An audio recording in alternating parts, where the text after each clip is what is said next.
Mesdames et messieurs, bonjour, bienvenue sur votre émission L'Interview qui reçoit pour vous ce matin Dadjissa Ouetieno Degan. Il est Premier ministre à la Cour royale d'Abomey. Ce matin, il nous dira ce qu'il pense du discours du chef de l'État lors de son investiture, du tout premier gouvernement de l'ère Patrice Talon II. On reviendra aussi sur les grands axes de développement et qu'est-ce que la royauté pourra faire pour accompagner le chef de l'État dans le développement en tenant compte de ces grands axes. On fera aussi une incursion dans l'univers des royaumes dans notre pays parce que ce sera un crime de lèse-majesté. Mesdames et messieurs, ne décrochez surtout pas, vous êtes sur Filao TV, au-delà du digital info vrai. Bonjour. Bonjour, monsieur le journaliste. En d'autres circonstances, on se serait abaissé pour vous saluer. Mais le protocole oblige à ce que l'on se mette à votre égard pour vous dire bonjour. Comment se porte le royaume aujourd'hui?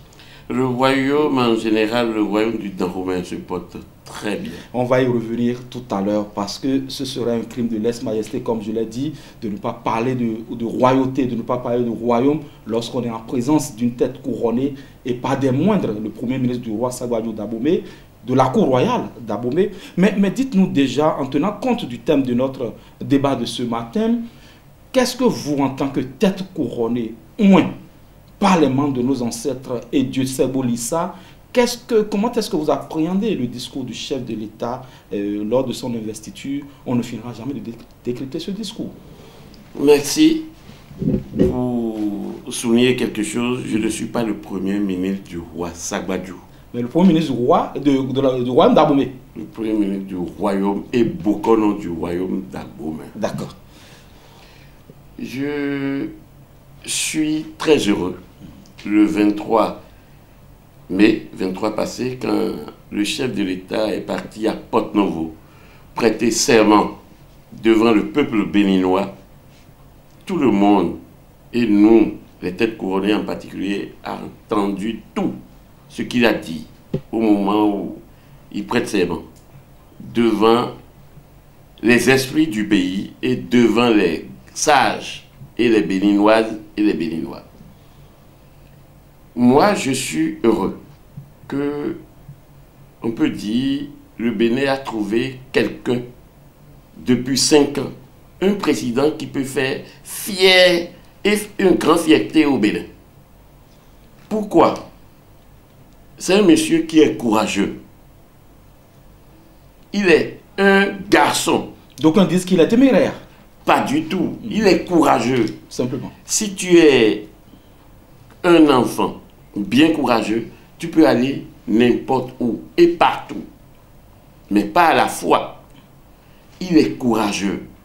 Si on va commencer l'histoire de ce monsieur-là, de ce président-là, depuis 2016, aucun président béninois, depuis 1960, n'a eu la moitié de son courage pour avancer le pays, pour améliorer la situation des Béninois et des Béninoises. Même le général Mathieu Kérékou?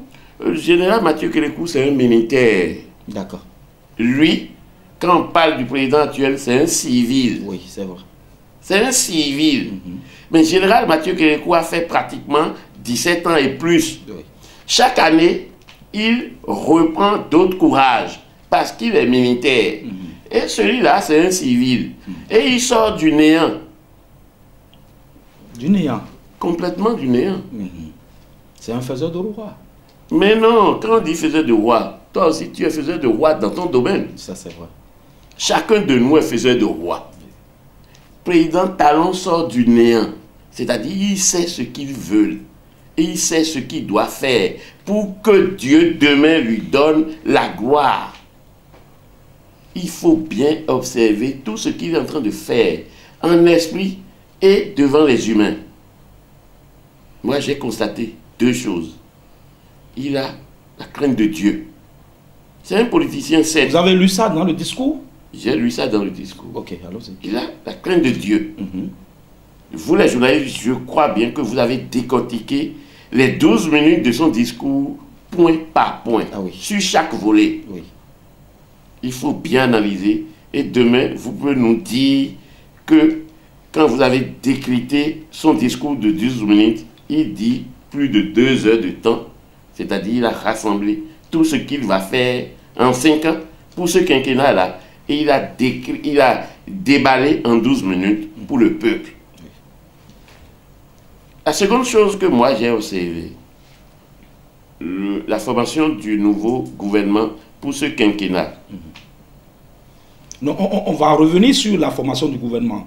Mais déjà, quand on prend le discours, vous avez parlé de courage. Il a exposé en 12 minutes tout ce qu'il fera en 5 ans. En 5 ans.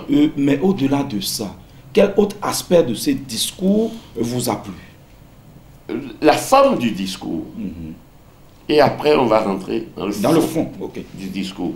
La forme du discours, la cérémonie a été sobre. Oui, en 45 minutes. En 45 minutes. C'est vraiment sobre. Mais il y a beaucoup de choses dedans.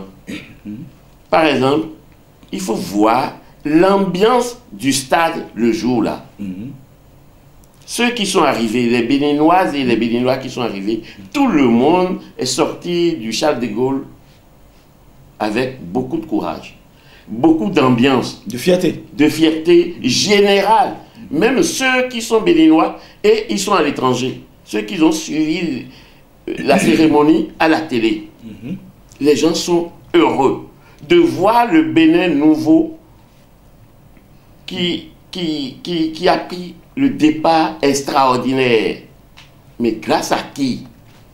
Ce n'est pas grâce au chef de l'État, grâce aux Béninoises et aux Béninois.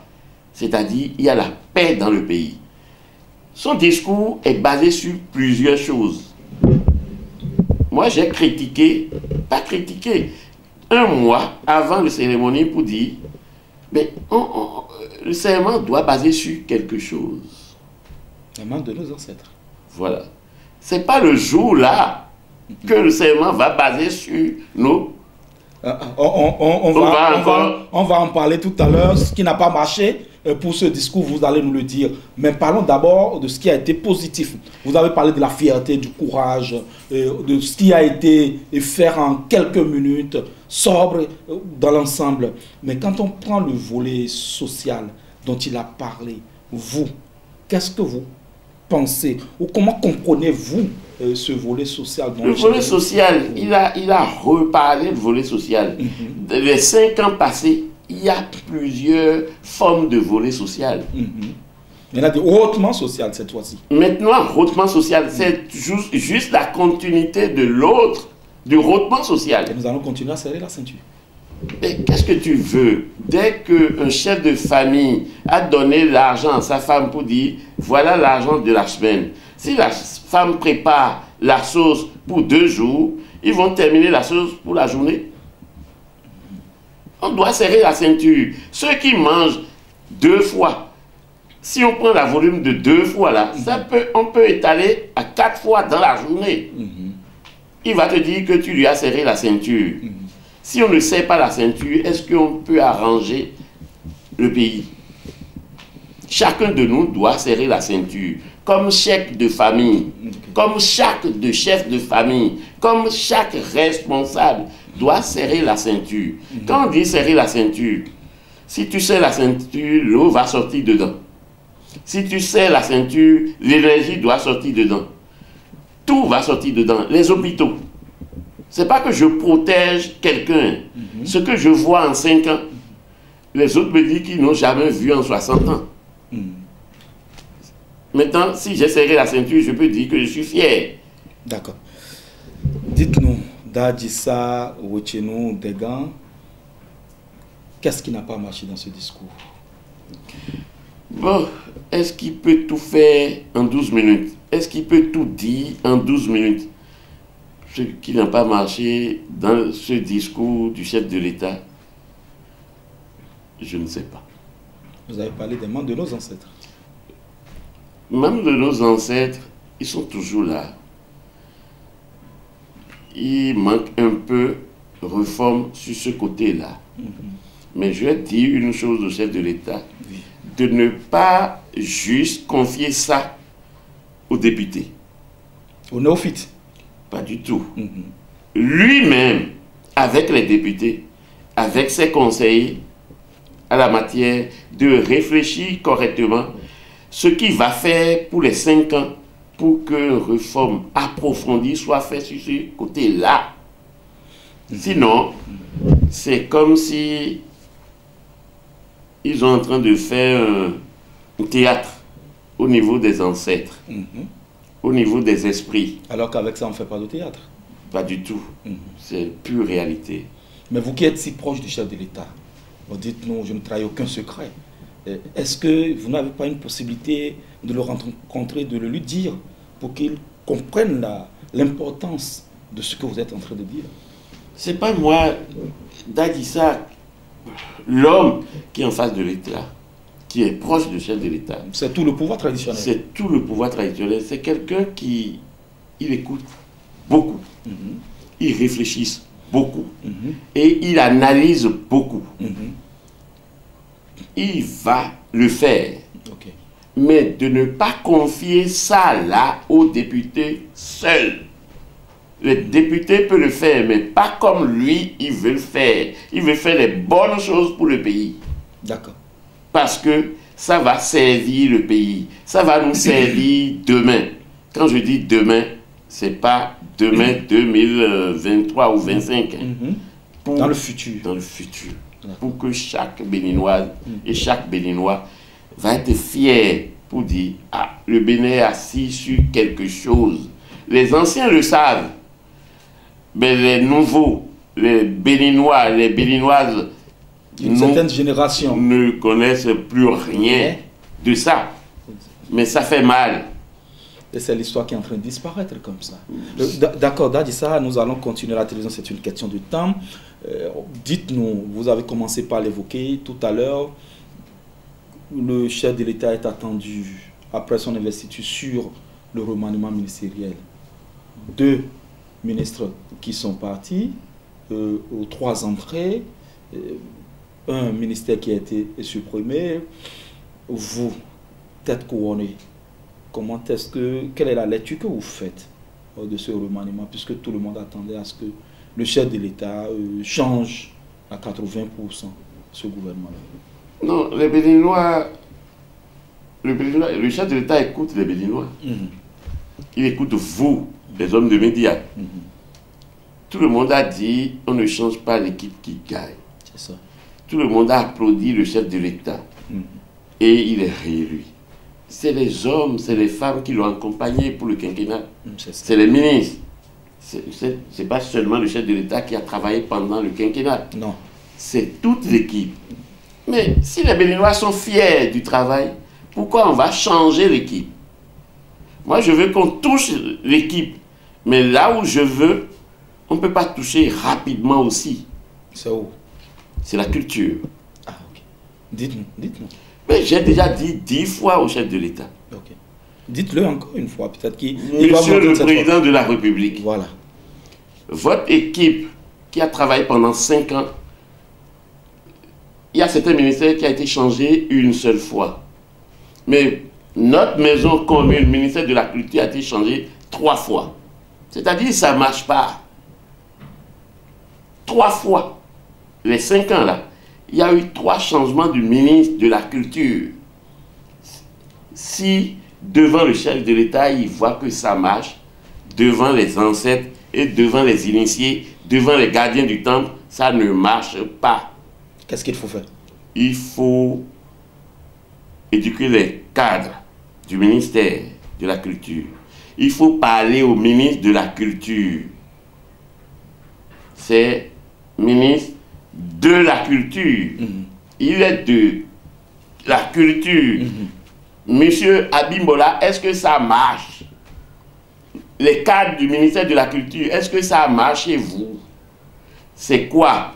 C'est les hommes qui manquent ou c'est les moyens? Ou c'est la philosophie? C'est la philosophie. C'est pas les hommes. Qu'est-ce qui ne marche pas selon vous? C'est la philosophie. Ça ne marche pas. Ok. Qu'est-ce qu'il faut faire? Maintenant, c'est les Béninois, ils doivent savoir comment on va faire. Le chef de l'État peut le faire. Faites une proposition au chef de l'État. Ben, il faut associer les cadres qui ne sont pas au ministère, qui sont dans les systèmes royaux, les rois, les initiés, les têtes couronnées et les gardiens du temple. Les dignitaires, voilà. Pas tout. Pas tous. Les hauts dignitaires. Voilà.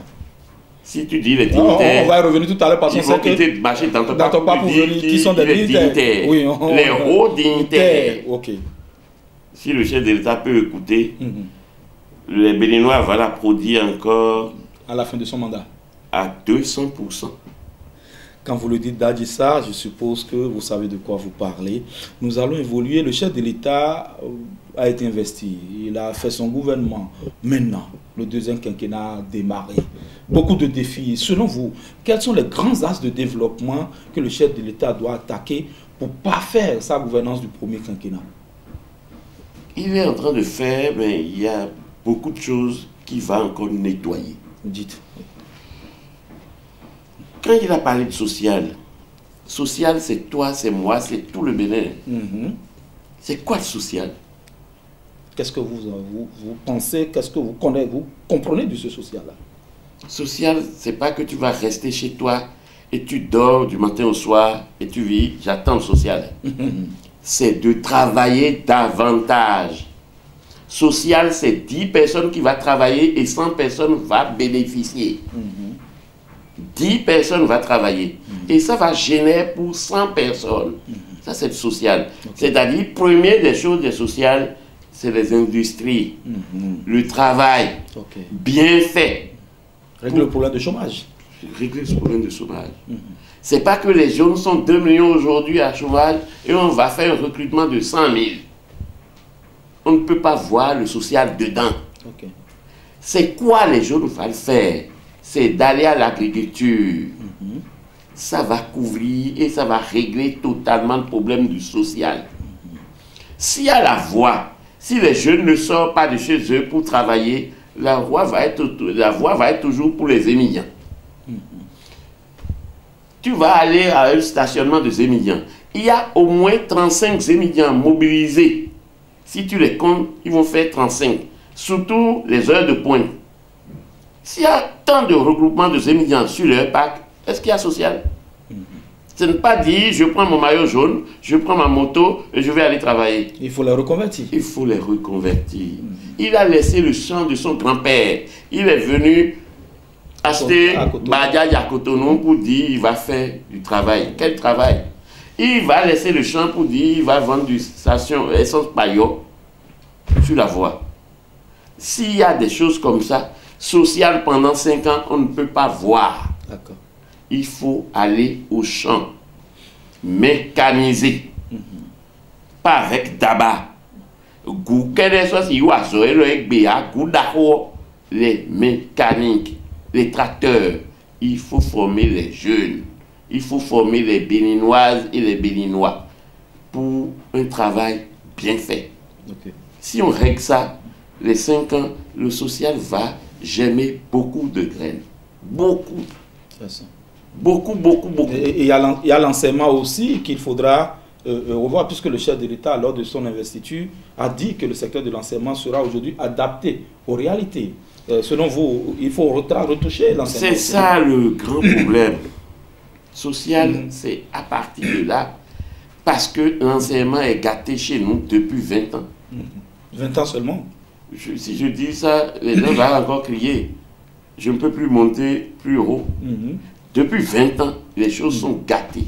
C'est au moment où le nouveau programme est rentré dans le système éducatif.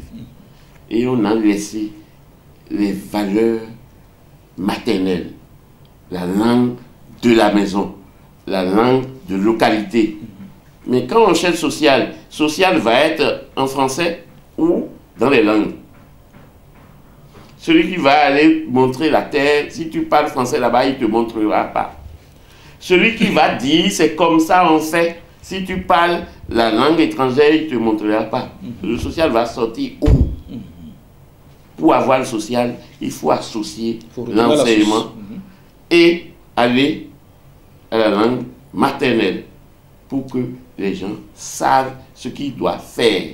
Les Béninois et les Béninois savent ce qu'ils peuvent produire eux-mêmes et de ne pas attendre les autres convoyer toujours des tomates, des bananes, des maïs, des autres semences.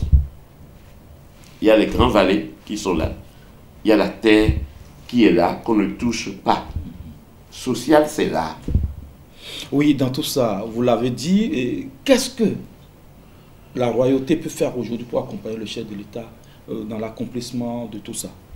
Seule chose que les royautés, quelques royautés identifiées correctement au Bénin doivent faire, c'est de retourner voir les ancêtres. Ah, l'Ikwewa, la saison des petits milles arrive. Ce qu'on doit faire aux ancêtres pour que d'autres saisons donnent beaucoup. À Telouloua, la grande saison des Niam sont arrivées. Les cérémonies que les rois doivent faire dans leur zone, dans leur palais, avec leurs enfants, il faut respecter ça. Avec ça, ils vont accompagner le pays et accompagner le chef pour que le chef aussi soit tranquille sur sa fauteuil pour que les esprits ne le perturbent pas. Parce que c'est les esprits qui gardent le pays. Dès que les choses ne sont pas dans les règles, les esprits perturbent. Mais ce n'est pas le chef de l'État qui va dire « je vais venir, on va faire telle cérémonie ». C'est eux qui connaissent leur programme. Et telle zone, à telle cérémonie, à tel moment. Telle zone, à telle cérémonie, à tel moment. Dès que tu fais, les choses marcheront correctement. Et le quinquennat va donner beaucoup de choses pour les 5 ans. Mais quand ça donne, qui va profiter d'abord? C'est la population. C'est la population. Et la grande population sort des palais, sort des zones, sort des villages. C'est comme ça. C'est-à-dire, les rois, les têtes couronnées, les hauts dignitaires savent le faire, mais pas eux tous. De ne pas confondre aussi anniversaire du trône par rapport aux cérémonies royales. Cérémonie royale, c'est autre chose. Ah, je suis sur le trône de mon grand-père. Ah, mes enfants, ils ont tout fait pour que j'occupe le trône. Ça fait 2 ans. Je vais faire anniversaire. C'est pas par rapport aux cérémonies royales. C'est cela. Cérémonie royale accompagne le pays, accompagne les esprits du pays. C'est une grande offrande aux ancêtres. Mais dès que tu laisses ça, parce que tu ne sais pas le faire, les dignitaires qui doivent te dire c'est comme ça on fait, c'est comme ça on fait, tu les as exclus. Parce que tu es arrivé politiquement. Eux, ils sont dans leur coin. Et tu dis, je suis bloqué, tu vas organiser cérémonie d'anniversaire. Cérémonie d'anniversaire, c'est tes copains politiciens qui va arriver. C'est cela. Ça n'a rien avec les ancêtres. D'accord. Dites-nous, le chef de l'État a été réélu. Est-ce que vous, en tant que Bokono Daho, est-ce que vous avez consulté l'oracle? Est-ce que vous avez consulté le phare sous quel signe le chef de l'État va-t-il aujourd'hui gouverner le pays pour qu'il y ait la prospérité, pour que le retournement social soit une réalité? Bon, ça, on ne peut plus parler de ça. Ça doit être fait à plusieurs reprises. Oui. Vous, en tant que Bokono, est-ce que vous avez consulté le FAP? Oh, 10 000 fois. Okay. On a consulté 3 fois sur les élections en général. Et ce qu'on doit faire pour accompagner les candidats, pour accompagner les Béninoises et les Béninois, ça a été fait au niveau royauté, okay, au niveau du roi. Okay. 40 jours avant les élections. Okay. Maintenant, quand on a su qu'il y a tel candidat, tel candidat, tel candidat, on a choisi chaque candidat pour chaque consultation. C'est toujours au niveau du royauté, au niveau du palais. Ça a été fait. Le meilleur des meilleurs, le phare a dit, c'est au niveau du roi. Ce qu'on doit faire pour accompagner les candidats, pour que un mélange ou des bruits n'arrivent pas, pour que le pays soit en paix. Moi, j'ai fait, parce que c'est mon boulot. D'accord. D'accord. Dadissa Ouetchenou Tegan, Premier ministre à la Cour royale d'Abomey, Bokono Daho, il faut insister sur ça. Nous sommes pratiquement à la fin de cette émission, mais nous n'allons pas partir sans vous demander comment se portent aujourd'hui les royaumes dans notre pays. Les royaumes nous portent très mal. Beaucoup des royaumes portent très mal. Le Bénin n'a pas beaucoup de royaumes. Bénin n'a pas beaucoup de royaumes. Mais c'était quelques royaumes, enfin, que le royaume d'Abomey, naturellement. Bon, est-ce qu'on peut enlever le pouce? On ne peut pas enlever le pouce. C'est vrai. Le royaume d'Abomey, c'est les Prigidi, des royaumes. Tout le monde sait ça. Oui. Si on n'appelle même pas le nom du royaume d'Abomey, Dada Béranger va bouger sa tête. Ça ne va pas. Ça ne va pas. Si on ne trouve pas deux candidats pour dire je vais occuper le trône, on va trouver un candidat qui va être malade pour le poste. Mais dès que tu amènes un malade sur un poste, le poste va être malade aussi. C'est ça qui bouge le pays dans l'esprit aujourd'hui. Depuis plus de 10 ans, c'est comme ça. Si celui qui est venu occuper le poste est parti, en 2 jours, tu as 5-6 candidats. Mais ça ne peut pas être comme ça. Ça ne peut jamais être candidat. La royauté ici au Bénin doit être quelque chose de droit, de clair et de limpide. On ne force pas. On ne peut pas dire « Ah, je suis le fils et je dois occuper forcément. Et je dois faire des campagnes forcément. » Non, tu n'as pas besoin de faire campagne. C'est les ancêtres qui désignent celui qui doit être roi, celui qui doit être successeur de celui qui est parti. Mais aujourd'hui, c'est à l'envers. Du nord au sud, c'est un problème. De l'ouest à l'est, c'est un problème. Mais les vrais royaumes n'ont pas aussi de problème. Mais quand les autres ont des problèmes, c'est les vrais qui ont des problèmes. Mais on n'a pas... comment l'association appelle le Haut Conseil des rois de Bénin. Mais ça n'existe pas. Ça n'existe pas. Non. Il y a des rois, des super rois dedans. Le Haut Conseil n'existe pas.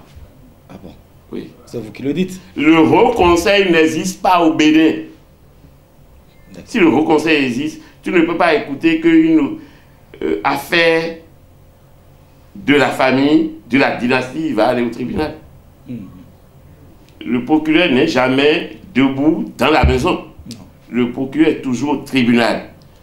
Il ne te dit pas d'amener vos dossiers. C'est vous-même qui déposez la demande, ou des requêtes, ou des plaintes.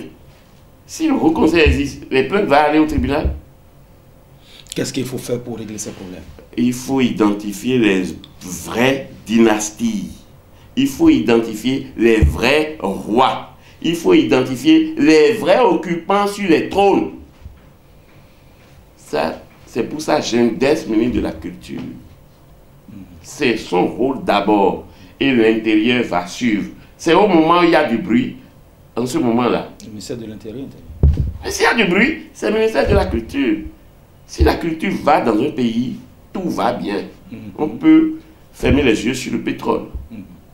Tu poses le pétrole, un baril quelque part. Si tu poses ta culture, moitié, une petite culture à côté du baril de pétrole, tu vas prendre quoi?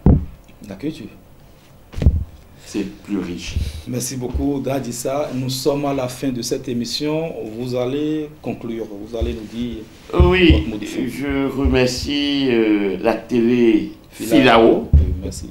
Que la maison télé va s'agrandir. Merci. D'avoir d'autres partenariats costauds avec les étrangers. Ne compte pas nécessairement pour le Bénin. Il faut avoir des partenariats. Ça va aller. Mais j'exhorte le chef de l'État de déchiffrer son courage sur chaque domaine, chaque point. De ne pas lancer seulement un seul courage pour tout. À telle chose, je vais mettre tel degré de courage sur la chose. Ça va marcher. Mais c'est un monsieur extraordinaire. C'est un prince pipé. C'est un prince pipé. À Rovi, les vodos donou et dévou. Didonandeko. Moyenandeko. À la fianandeko. Bedido, à Zanga, Bega. Kanaï to ekodo. Mi me do to sans oaï bipo. Kaka mi journaliste l'a dit. Merci. C'est sur cette prière, merci beaucoup. Nous avons reçu pour vous, chers amis téléspectateurs, Dadjissa Ouetchenou Degan. Il est le premier ministre à la cour royale d'Abomey, le prêtre Bokono de cette cour royale. Merci de nous avoir suivis. Prenez le rendez-vous pour une autre émission. D'ici à là, portez-vous bien.